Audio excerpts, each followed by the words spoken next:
Vamos bater um papo sobre doação e testamentos?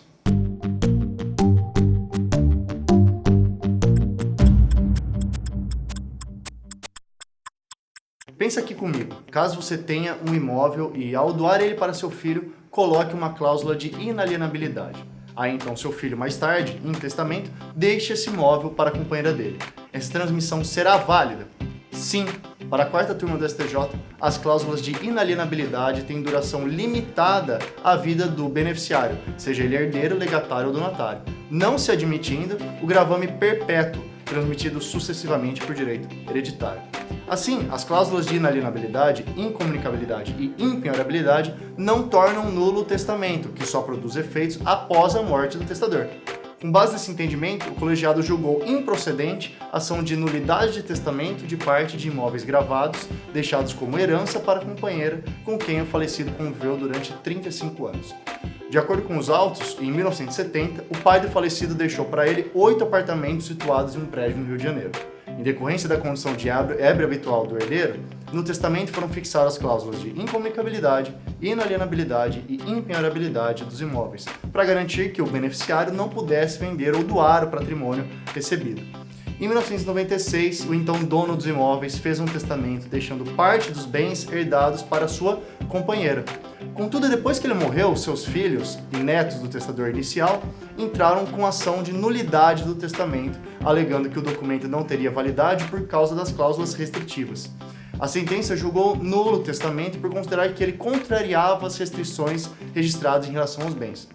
O Tribunal de Justiça do Rio de Janeiro manteve a nulidade sob o argumento de que o testador inicial, avô dos autores da ação, tentou garantir o patrimônio não só ao filho, mas também aos netos. Para o tribunal, a cláusula de inalienabilidade impede a transmissão dos bens por ato inter vivos. No recurso apresentado ao STJ, alegou-se que, em se tratando de testamento e sucessão testamentária, não há transmissão de propriedade por ato inter vivos, mas apenas manifestação de vontade unilateral para vigorar e produzir efeitos após a morte do testador.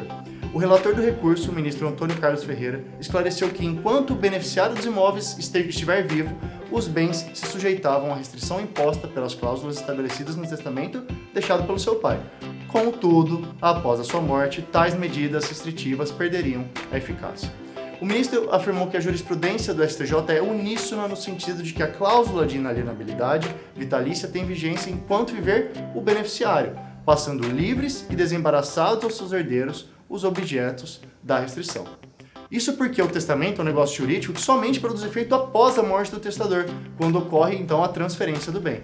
Desse modo, a elaboração do testamento não acarreta nenhum ato de alienação da propriedade em vida, senão evidencia a declaração de vontade do testador, revogável a qualquer momento.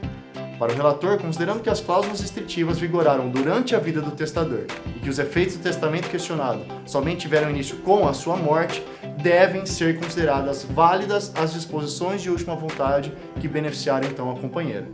Segundo o ministro, o documento em discussão não avançou sobre a legítima dos herdeiros e observou apenas a parte disponível para doação. Perfeita e extremamente técnica a decisão. E vocês, o que acharam? Hoje eu fico por aqui. Um grande abraço. Tchau.